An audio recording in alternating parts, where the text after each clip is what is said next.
Hey, what's going on, everybody at YouTube? It's boy King Gabe here. Almost 5 o'clock as of now, 5 o'clock in the morning. And apparently, I am up. Boy, really crunching on this on the still the picture still needed for this reaction. Should be able to do a little bit more because about probably like about a little bit about I say at least about a couple more hours. I'm probably gonna be getting ready to head out to get my oil changed in my car, to get that out the way, along with pick up some stuff at Walmart and then come back here. um and in case you're wondering, I did get some sleep though. Funny story.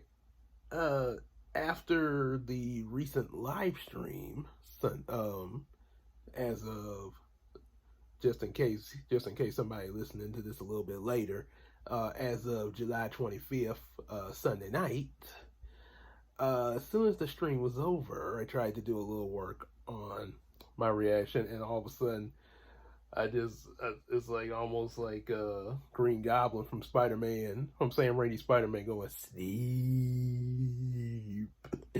sleep, and I fell asleep. So woke up about a little after 1 o'clock in the morning, and as Mr. Krabs saying, SpongeBob, I feel completely recharged. Yep. So apparently my Mojo started burning at that point, so like, heck, I just go on and do it then. Go on and do what I do now, Before I continue a little bit more, show you what I got so far. In just a second. Okay, here we go. And as you can see, Harry Hook is pretty mad there. Oh boy. Do not want to get on his bad side, and I gotta go back and get the shadow under his neck. Ooh boy. So anyway, quick recap of what happened in the last bit of pictures that I showed you guys, with the little music playing over it. Pretty much the Looney Tunes, they are helping CJ to find her dad, Captain Hook, as was mentioned at the end of the Muppet Treasure Island reaction. Be sure to check that out, because at the end of that, the end of that leads into what's happening here in the season 1 finale. The after so they had to go. So they ended up having to go to the Yosemite Sam's Casino in the 1930s, and in order to find the informant, and they ran into CJ's sister Harriet, who's performing there, and CJ's like, "Oh my god," and she's even more shocked that, oh my goodness, Harriet has the map that they need to find her dad, as well as something else that they need to find too. Oh yeah, the fire diamond. Yeah, because Captain Hook did mention that. Okay, so pretty shocked with that. So now, then of course you get the opening, Brownie reaction, which the opening for the season 1 finale is actually going to be the Looney Tune opening, with the little pictures you saw at the end of the last video where Brownie sort of looked like he merged with Bugs Bunny, coming out of that little ew, dun, dun, dun, dun, dun, dun, dun, dun, dun, dun, dun, yeah, kind of thing there. So then when we cut back to the show, we go to Brownie's house, and Harry is talking to Brownie on the phone. Yeah, it's probably gonna be the phone, since I'll be filming this with my camcorder and everything. So I'll have my phone propped up, with Brownie talking on it and everything. Harry's being pretty pissed off there, as you see, like, how could you lose her? How could you lose my little sister? I warned you if anything were to happen to her. So Uma, of course, tries to calm things down, Darling, it's not his fault. Calm down, darling. As, Uma has that effect on her man. Hell yeah. Although I ain't gonna lie, Christina, I'd be pretty calm too. Christina come because Christina can be pretty seductive herself. That's why we cast her as Uma. That's why we married in the first place, because of how seductive she is.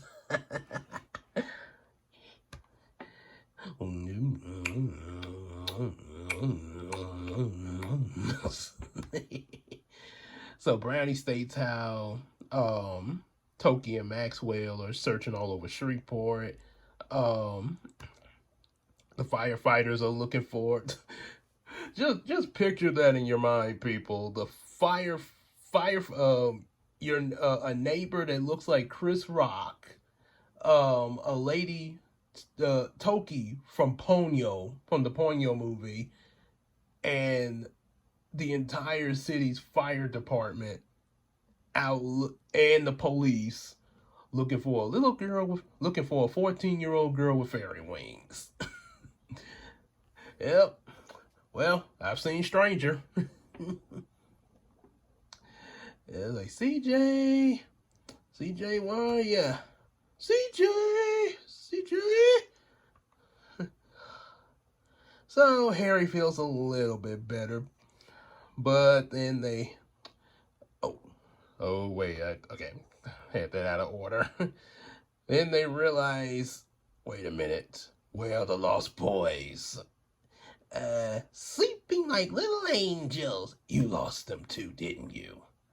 Oh, you lost them too, didn't you? However, Uma gets an image in her crystal ball of the lost boys, as well as something else that will lead them to what's going on. So, now to go back a little bit. Now the reason for that image was that Brownie gets a letter from CJ telling him about reacting to Looney Tunes Back in Action. Brownie's like, well, Brownie kind of feels it's not that he hates Looney Tunes. Oh, trust me, he loves Looney Tunes. I mean, who wouldn't love Looney Tunes? But seeing this is supposed to be like the first viewing of Back in Action for our series, he doesn't. First thing comes to his mind is like, for a season 1 finale, I was thinking of something more like Spider-Verse or Bad Boys or even Dora the Explorer. Please, somebody suggest that. Or even Zack Snyder's Justice League, even though I think we got like a couple more months before that comes on Blu-ray and DVD. I'll be waiting to see that now. 2 hours later. So then there's this letter that explains about some of the behind-the-scenes stuff that went on with Looney Tunes Back in Action. Mentions of Space Jam 2 and Spy Jam and Race Jam. All that stuff, whole bunch of little facts and stuff. Even then we go back to the casino. And of course, Sean Connery takes over the narrating as he's been doing lately. Connery, the day is mine to back, just like your mother. He even flirts with Harriet. She's 23 years old and still legal. And Eartha Kitt is mad that Trebek did not invite her to this. Then, of course, there's a moment where CJ chopped Daffy. Chopped him so hard that he knocked his beak upside down. Well, it's quite a powerful karate chop there. He's not very good with people. CJ tries to walk off, but then Calicity Jane Is that you? It is you. Oh, Harriet sees her. Cedar's like, oh no, this isn't happening. This isn't happening. So, how was Homer asks Deadpool, so how was it, buddy? I was just asking. Harriet Hook, seducing men since 1935. Oh boy, now she's just embarrassing CJ, being all drunk and everything. It's been so long since I seen you. It's almost like I thought you were dead. Whoa, Nelly. I know I'm the one that designed that look on her with the Photoshop, but that's scaring me. Oh boy. And of course, Daffy's a bit concerned and informs Bugs Bunny that they need to keep an eye on Harriet. There's some more stuff that's meant. Brownie comments on a scene from the Looney Tunes Back in Action movie about when the animated Shaggy and Scooby were complaining about Matthew Lillard's role in the live action Scooby-Doo movie. Which, like I say, I know some people like live action Scooby-Doo, and then there's some people like me and Brownie that despise it. Whether you like or hate it, I think there's one thing that a lot of us can agree on, even those of us who dislike the movie: Matthew Lillard was the best thing in the movie. Yep, so it's kind of weird that Warner Brothers was had them ragging on Matthew Lillard. Of course, there could be something else that they might be really mad about. I'll let y'all hear that. I'll keep that surprise in the reaction of what they really could be mad about. If you like Goof on Me in the sequel, I'm coming after you. Yeah, and I'll give you a Scooby Snack. Oh boy. Then Brownie makes comments about Jenna Elfman there, her performance. Yeah. And that's pretty much what I got there. That's pretty much what I got so far. Now I'm about to go work on the scenes of Harriet in the dressing room talking to CJ and Sylvester them. So, all right. So yeah, let me get back to it. Try to get a little bit more done before the sun rises, and yeah, because I I am a defender of the night.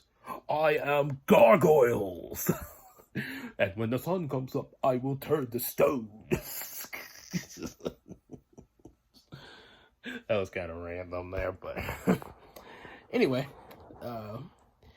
All right, so that's a bit of an update for right now, and one other thing that I'll probably talk about later is the my Looney Tune Justice League crossover, which really something else came to my mind for that, but I'll let y'all know a little bit later. Take care. Also, on an unrelated note, as you can see in this picture, there's a kind of a face in this storm here. People claim that they saw Poseidon, Neptune himself, the god of the sea. So, any thoughts about that? Let me know what y'all think about that in the comments.